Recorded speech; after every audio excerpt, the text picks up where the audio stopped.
Frères et sœurs, nous allons regarder le livre de Jonas. Ce n'est pas tous les jours qu'on le lit. Jonas, justement à propos de déluge. Et nous allons méditer ensemble la parole de Dieu pour nous aider à avancer cette semaine. Jonas, petit prophète que vous allez trouver caché derrière son poisson. Chapitre 3. Je fais la lecture. La parole de l'Éternel fut adressée à Jonas une seconde fois. En ces mots, « Lève-toi, va à Ninive, la grande ville, et proclame-y la publication que je t'ordonne. » Et Jonas se leva et alla à Ninive, selon la parole de l'Éternel. Or, Ninive était une très grande ville, de 3 jours de marche, pour la traverser, je pense. Jonas fit d'abord dans la ville une journée de marche. Il criait et disait « Encore 40 jours et Ninive est détruite !» Les gens de Ninive crurent à Dieu. Ils publièrent un jeûne et se revêtirent de sacs, depuis les plus grands jusqu'aux plus petits. La chose parvint au roi de Ninive. Il se leva de son trône, ôta son manteau, se couvrit d'un sac et s'assit sur la cendre, signe de deuil, de désespoir. Et il fit faire dans Ninive cette publication par ordre du roi et de ses grands, que les hommes et les bêtes, les bœufs et les brebis ne goûtent de rien, ne pèsent point et ne boivent point d'eau.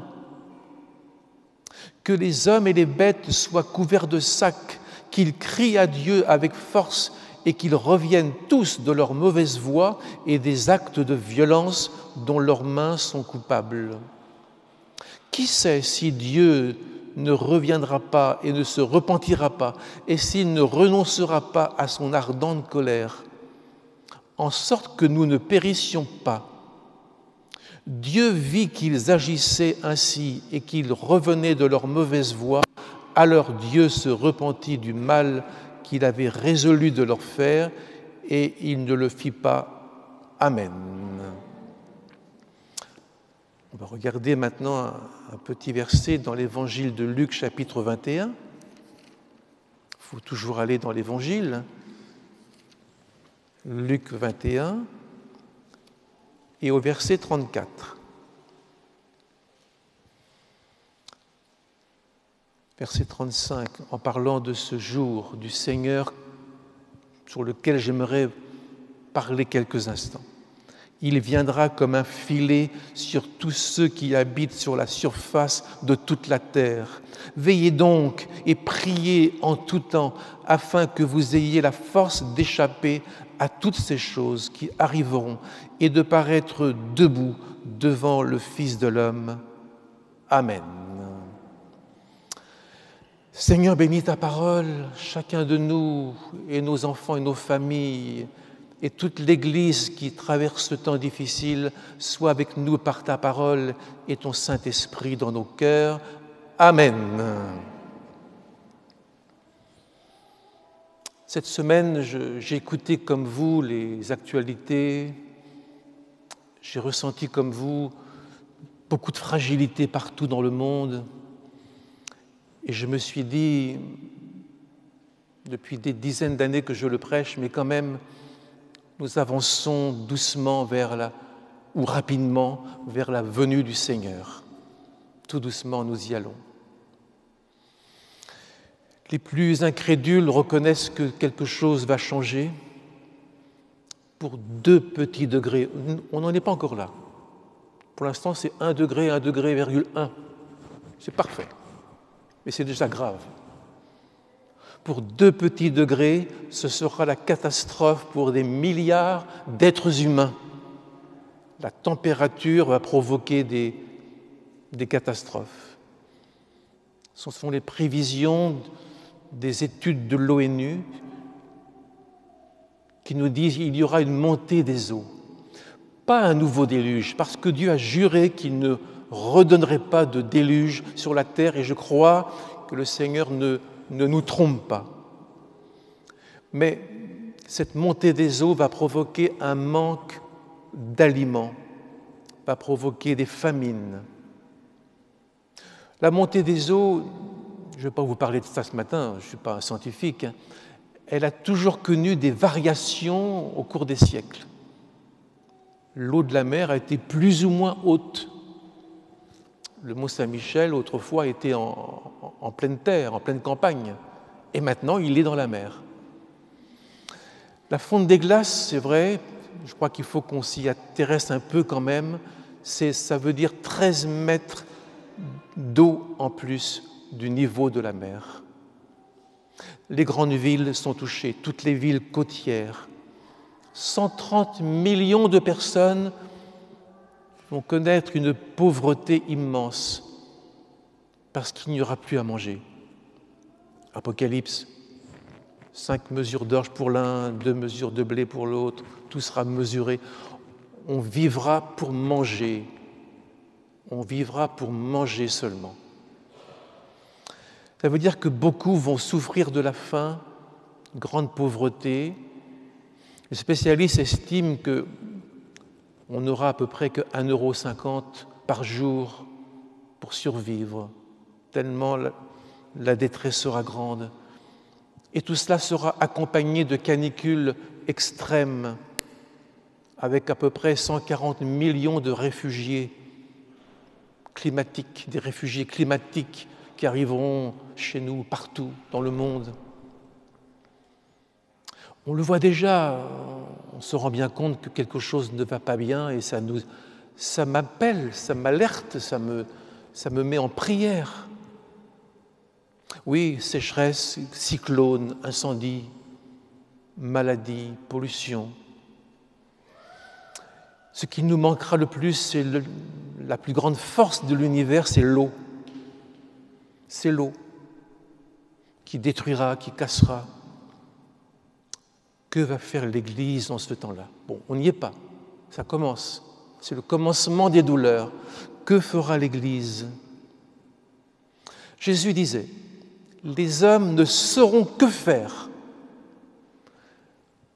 au bruit de la mer et des flots, et certains rendront l'âme de terreur, mourront de peur devant la montée des eaux.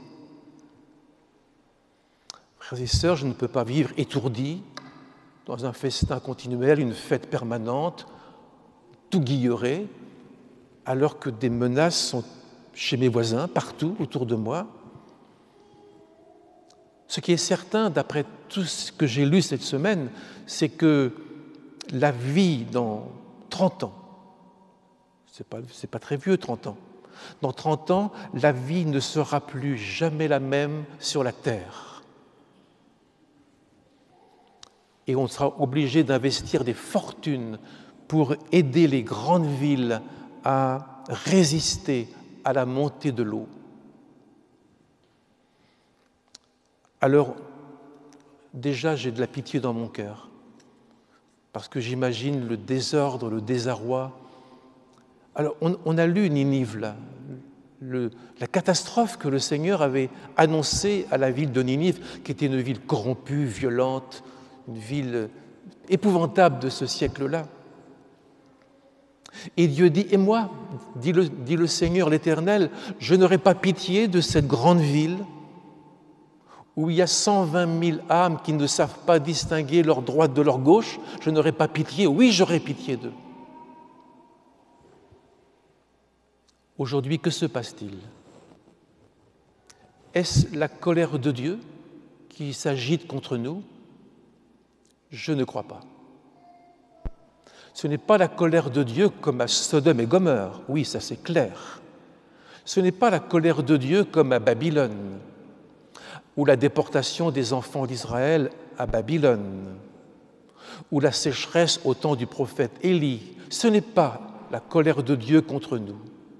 C'est un peu comme la famine au temps de Joseph en Égypte. Des famines, je dirais, naturelles, parce qu'il y a des cycles comme ça de sécheresse, d'humidité. Mais à travers ces catastrophes que nous voyons passer autour de nous, je pense que c'est un appel pour moi, pour vous, à revenir vers Dieu, à ne pas profiter de la vie d'une manière égoïste, inconsidérée. C'est un appel à revenir. Si mon peuple, dit le Seigneur, sur lequel est appelé mon nom, s'humilie et prie et revient de ses mauvaises voies, je l'exaucerai des cieux. Voilà. Ça, c'était pour Jérusalem autrefois. Et je pense que dans cette histoire-là, Dieu nous dit, comme dans le prophète Malachie, « Revenez à moi, revenez, et je reviendrai à vous. » Et le peuple d'Israël dit, au temps du prophète Malachie, quelques siècles avant Jésus, très peu de temps avant Jésus, il dit « Seigneur, en quoi devons-nous revenir ?» Le Seigneur dit « Revenez, enfants d'Israël ». Et Israël répond « En quoi ?» Ça veut dire « On n'a rien fait de mal. On ne fait pas de mal. » Pas conscience de l'exigence de Dieu, pas conscience de son péché. Et le Seigneur attend de nous aujourd'hui cette parole de l'enfant prodigue. « Mon Père, j'ai péché contre le ciel et contre toi. Je reviens vers toi. Aie pitié de moi. » Il faut être capable de regarder les signes avant-coureurs qui nous disent « Il vient bientôt ». Je pense à la tour de Siloé. Ça se passe à Jérusalem, il y avait une tour, et un jour elle s'est écroulée. Accident. Et 18 personnes sont décédées. C'était déjà beaucoup pour l'époque. 18 personnes. Et Jésus dit, les habitants de Jérusalem, est-ce qu'ils étaient moins coupables que ces 18 personnes sur lesquelles est tombée la tour de Siloé? Non, dit le Seigneur. Ils n'étaient pas moins coupables, ils n'étaient pas plus saints. Mais, il ajoute, si vous ne changez pas de vie, vous périrez de la même manière. De la même manière. Des tours vont tomber sur nous de la même manière parce que non.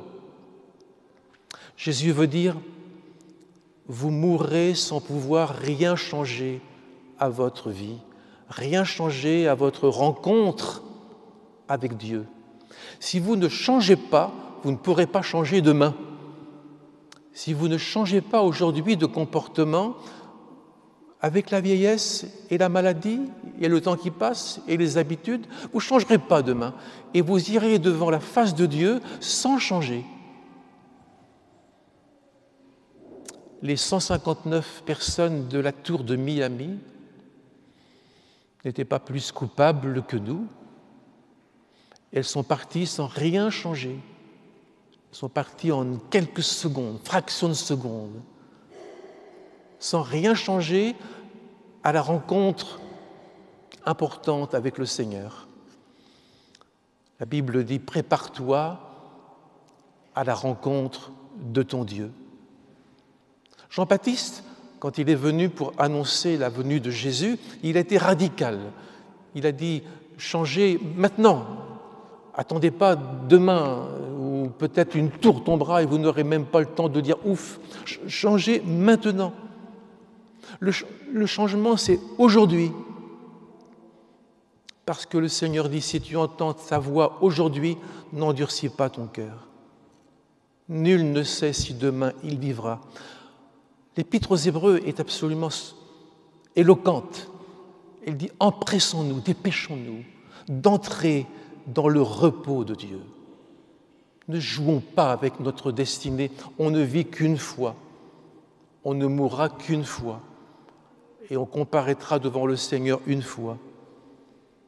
Et l'Épître aux Hébreux nous dit dans le chapitre 12, « Veillez à ce que personne ne se prive de la grâce de Dieu. » Ça veut dire, faites attention autour de vous, regardez autour de vous, regardez aussi en vous. Et faites attention que personne ne manque le rendez-vous avec Dieu, que personne soient étourdis et ne saisissent pas la vie éternelle. Paul disait à Timothée, saisis la vie éternelle à laquelle tu as été appelé. C'est-à-dire, reste attentif, regarde bien devant toi. Ne sois pas infidèle à ton baptême. Ne sois pas infidèle au Seigneur qui t'appelle. L'Épître aux Hébreux nous met en garde contre l'infidélité. Vous savez ce que c'est la fidélité? C'est une épreuve. Il faut chaque jour rectifier son chemin.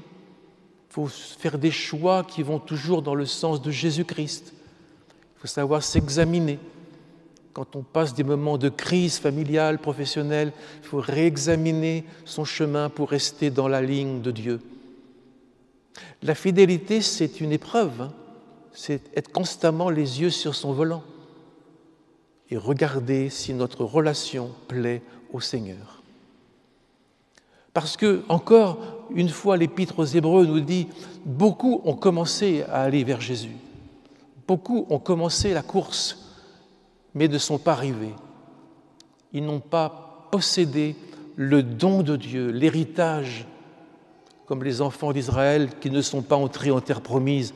Quand je pense à eux, je me dis quelle catastrophe. Ils sont sortis d'Égypte à travers de grands miracles.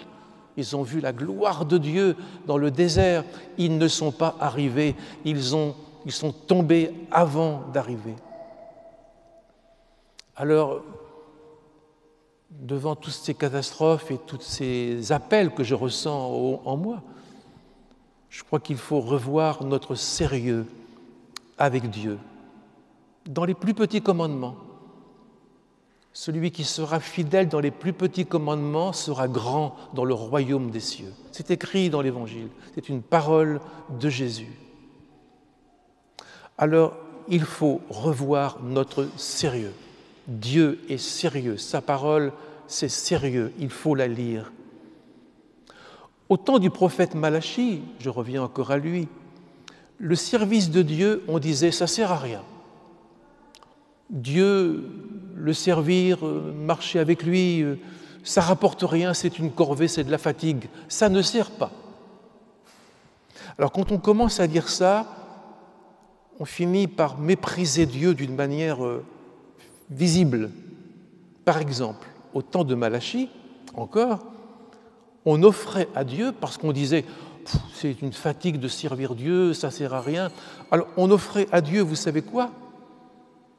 À l'époque, on offrait quoi à Dieu? On offrait des agneaux, des boucs, on offrait ça, hein. C'était le sacrifice qu'on offrait. Mais à Dieu, on lui offrait un petit mouton aveugle, on offrait une bête qui était malade, on offrait même des bêtes volées. Enfin, on n'avait aucun respect pour Dieu. On offrait des bêtes infirmes, on offrait ce qui ne servait plus. On disait, de toute façon, je ne pourrais rien en faire, il faut mieux que ça profite à Dieu. Et on donnait à Dieu une bête complètement malade. Mes frères, offrez à votre femme, le jour de son anniversaire, des fleurs fanées. Est-ce qu'elle va bien vous recevoir? Est-ce qu'elle va vous dire « Bravo, mon petit chéri, tu as été vraiment pile, tu as visé vraiment mon cœur, je suis très touché par ces fleurs fanées ». C'est ce que disait aussi le Seigneur dans Malachie. Offre à ton gouverneur, à ton préfet, une bête crevée. Est-ce qu'il va te recevoir gentiment? Et avec Dieu, tu le fais. Tu fais avec Dieu ce que tu ne ferais jamais avec ton voisin, ce que tu ne ferais jamais avec le maire de Rennes. Mes amis, si Dieu est notre Père, je le crois vraiment, comme vous, nous lui devons du respect. Le respect, ça veut dire pas seulement bien chanter, mais ça veut dire aussi être droit dans son cœur vis-à-vis de sa femme, vis-à-vis de son mari, de ses enfants, être droit de ne pas répudier la femme de sa jeunesse, la femme de son alliance. Tout ça, ça fait partie du respect envers Dieu. Il le dit, si je suis père, où est le respect que vous avez pour moi? Si je suis père, quel est l'honneur que vous me montrez? Je vais vous dire, c'est difficile aujourd'hui de revenir à l'obéissance des lois de Dieu. Parce qu'aujourd'hui, dans notre monde, les déviations sexuelles, vous savez comment on les appelle? L'héritage et les valeurs de l'Europe. Et il ne faut pas y toucher. Les déviations sexuelles sont appelées aujourd'hui valeurs européennes, sur lesquelles personne n'a le droit d'apporter une petite ombre, une critique, un jugement. Personne. Le monde va mal. Pas seulement pour les eaux et les tempêtes, mais moralement. Alors il faut revenir à Dieu. Et je pense à cet homme que vous connaissez bien, qui a été appelé dans un temps comme le nôtre. Il s'appelle Lot, neveu d'Abraham. On peut être le neveu d'Abraham et n'avoir aucun principe, aucun bon jugement, être tête folle. Oui, Lot fait toujours des mauvais choix. Lot est un homme rétrograde au fond de son cœur. Il a reculé. Il n'est plus comme au temps où Abraham était là. Il a choisi d'aller à Sodome et Sodome va être détruite par un véritable tremblement de terre avec une éruption volcanique. Je pense que tout était comme ça. Et les anges qui viennent chercher Lot dans Sodome, l'a corrompu, ils ont dit « Dépêche-toi, dépêche-toi, sauve-toi pour ta vie ». Et Lot tardait. Regardez son jardin, ses carottes, ses tulipes et ses roses. Il tardait. Sauve-toi pour ta vie, ne regarde pas derrière toi. Je crois que ce message, il me l'adresse aussi à moi, à vous. Sauvons-nous pour notre vie. Ne regardons pas derrière nous. Parce que des vents, vous avez vu le vent en Europe de l'Est, 320 km/h. S'il passait sur la chapelle, je ne sais pas ce qui resterait. Les vents ébranlent le monde.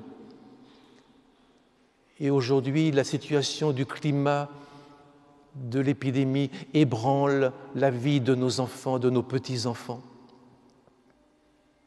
Alors, je reviens et je termine avec Ninive, cette ville qui arrachait les yeux des prisonniers de guerre.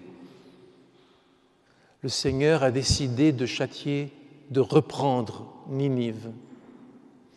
Alors, à Ninive, le prophète Jonas, malgré lui, bon gré mal gré, ce prophète qui ronchonne, qui ne fait pas la volonté de Dieu avec joie, il va quand même y aller, il aura du mal, il faudra des miracles pour qu'il y aille. La tempête, le poisson, et un poisson qui n'avale pas les gens, mais qui le rendent.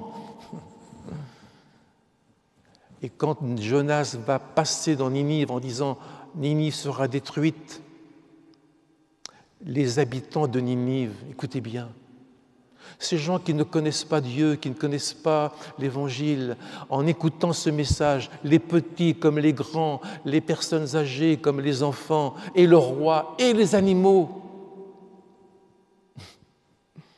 J'ai toujours souri quand j'ai lu ce texte. Et les animaux se sont revêtus de sacs de deuil. Je vois mal mon chat mettre un sac sur ses épaules, mais enfin... Je pense surtout aux brebis, aux boucs, aux taureaux.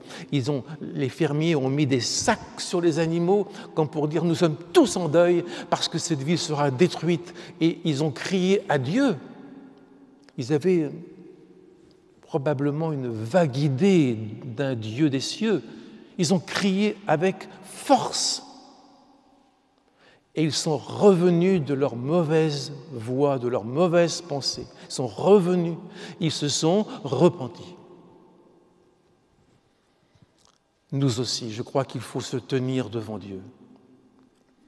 Il faut implorer la pitié de Dieu sur nous, sur nos vies, nos santé, nos enfants, notre ville, notre pays. Sinon, je vais vous dire la parole de Jésus, si on ne le fait pas. Les habitants de Ninive, ça je cite Jésus, c'est pas moi qui l'ai inventé ça. Les habitants de Ninive nous condamneront quand nous arriverons là-haut. Ils nous diront, nous n'avions que 2 mots d'évangile. Ninive sera détruite. Pas un évangile joyeux. Ça paraît un peu pessimiste, mais ils se sont dit, si quelqu'un peut ébranler Ninive, c'est que ce quelqu'un, on peut lui parler. Et si on peut lui parler, rien n'est encore fait. Tout peut changer. Voyez-vous, le petit évangile de Ninive, c'est 2 mots. Revenez, détruire. Revenez car Dieu va détruire. Et ils sont revenus. Alors les habitants de Ninive, quand nous arriverons là-haut, si nous, on ne fait rien, ils nous diront, nous avions que 2 mots et nous avons sauvé la ville. En pleurant, en criant, en faisant même crier nos bœufs et nos veaux. On a sauvé la ville de Ninive par un retour à Dieu. Alors qui pourra soutenir la venue de Jésus? Il faut nous mettre en prière. Il ne faut pas rire avec sa vie. Il ne faut pas gaspiller ses jours. On a très peu de temps. Demain, on ne sera plus capable mentalement peut-être de bien réagir. On ne saura plus tellement reconnaître notre droite et notre gauche. Mais je voudrais vous dire, dans cet avenir qui est très incertain quand même, tout le monde le dit, il faut apporter un message d'espérance. Il faut apporter le message de Jésus-Christ. Pas un message d'optimiste. Moi, j'y crois pas trop. Des gens me disent « Allez, il faut garder le moral. Ça va s'arranger, vous verrez. » Il faut être optimiste. Qu'est-ce que ça veut dire, optimiste? Quand il y a le feu à la maison, ça ne veut rien dire. Moi, je pense que ce n'est pas de l'optimisme qu'il faut, c'est l'espérance de Jésus-Christ. L'espérance vivante du Seigneur qui nous dit « Je te garderai à l'heure de la tentation qui va éprouver tous les habitants de la terre. Je te garderai. » Notre tentation, ce serait peut-être de dire comme le serviteur de la parabole de Jésus, « J'ai eu peur de toi et j'ai été cacher mon talent dans la terre. Alors je me suis endormi de tristesse, disent les apôtres à Gethsémani. J'ai eu peur de toi, j'ai caché mon talent, je ne viens plus au culte, je ne prie plus, je ne lis plus la Bible, je vais boire avec les voisins, etc., etc. J'ai eu peur de toi. » Ça, peut-être que c'est une tentation, se laisser aller. Ça ne m'a pas fait plaisir hier quand j'ai vu que le confinement revient dans certains pays d'Europe, dans certaines villes de France. Je termine vraiment avec Ninive, qui est une ville intéressante, un livre intéressant dans la Bible. 120 000 habitants qui ne savent pas distinguer leur droite et leur gauche. Où est votre droite? Pardon. On la connaît quand même. Pourquoi ils disent ça? On s'est demandé si les 120 000 habitants, ce n'était pas simplement le nombre d'enfants. Parce que les enfants, ils ne savent pas tous où est leur droite, où est leur gauche. Et je pense que ça pourrait être ça. Ça veut dire qu'il y avait des enfants à Ninive et Dieu a eu pitié d'eux. Et Ninive a été sauvée. Gardons un mot sur les enfants. Nos enfants vivent un monde différent d'hier. Dans les douces années 50, quand j'étais tout petit, je n'ai pas vécu tout ça, je n'ai pas connu tout ça. Entre ma grand-mère et mon école, tout allait bien. Aujourd'hui, les enfants sont dans un monde différent, un monde avec la marée noire des réseaux sociaux. Toute la boue du monde passe. La drogue, avec des drogues chimiques qui ont des effets destructeurs pour que les jeunes se suicident. Mais qu'allons-nous faire? Donner un message d'espérance dans ce monde-là? Oui, il faut montrer un message d'espérance. Il faut déjà faire signe, il faut faire un geste. Il faut faire signe et appeler tout doucement les gens à revenir vers Jésus-Christ. Et croire qu'au-dessus de notre détresse d'aujourd'hui, il y a toujours Jésus-Christ élevé dans son ascension et qui attire tous les hommes à lui, tous. Quand je serai élevé de terre, j'attirerai tous les hommes à moi. Je vous raconte une petite anecdote que vous connaissez certainement. Pendant la Première Guerre mondiale, c'était l'horreur, vous le savez. Dans les tranchées de la Marne, n'en parlons pas, tranchées de Verdun. Et le jour de Noël 1914, c'était la pleine guerre et les soldats mouraient dans la boue. Et voilà que un soldat allemand s'est mis à chanter en allemand « Voici Noël, ô douce nuit, l'enfant est né ». Et toute la tranchée des Allemands a chanté « Voici Noël, ô douce nuit ». C'est beau, hein? Et en face, dans la tranchée des Britanniques, des Anglais, tout le monde s'est mis à chanter « Voici Noël, ô douce nuit ». Puis ils se sont dit « On ne va quand même pas rester là ». Ils sont sortis des tranchées, se sont serrés la main, et tous ensemble, ils ont chanté « Voici Noël, ô douce nuit ». Puis ils ont dit, on ne va quand même pas rester là, on va faire un petit repas. Les Allemands, les Anglais ont mangé un petit repas devant les tranchées et ils ne sont pas restés là. Ils ont fait une petite partie de football. C'était beau, hein? Pendant quelques heures, ça a été un moment de paradis parce que quelqu'un a fait signe. Voici Noël. Bon, après, il fallait reprendre les armes et continuer de tirer sur les Anglais et sur les Allemands, bien sûr. Vous le savez, la suite. Alors pour nous, bien, je crois qu'il faut être un signe de Dieu. Il faut être encourageant. Il faut avoir une parole claire, limpide, parole qui encourage, une parole d'amour. Il faut être là, il faut être présent dans l'Église, dans les activités de l'Église avec les enfants et d'autres. Il faut être là. Frères et sœurs, la fin de toute chose est proche. Soyez sages et sobres. Revenons à nous-mêmes.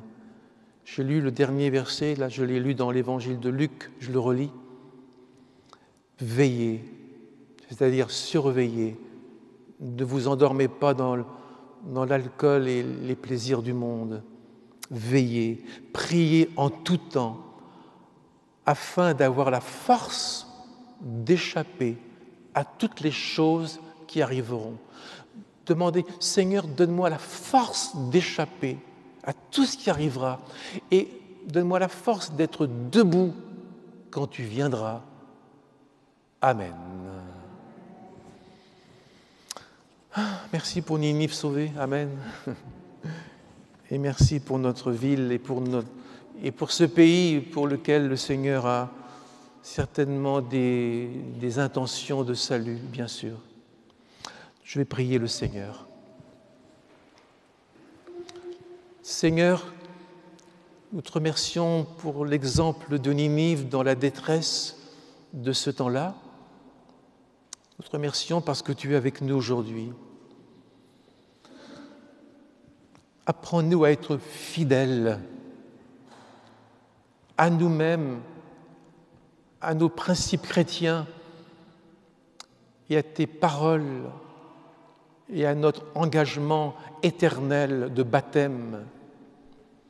Apprends-nous à ne pas perdre notre vie et dans ce temps difficile à être des témoins et des signes, des repères pour les habitants de cette ville qui nous entoure. Amen.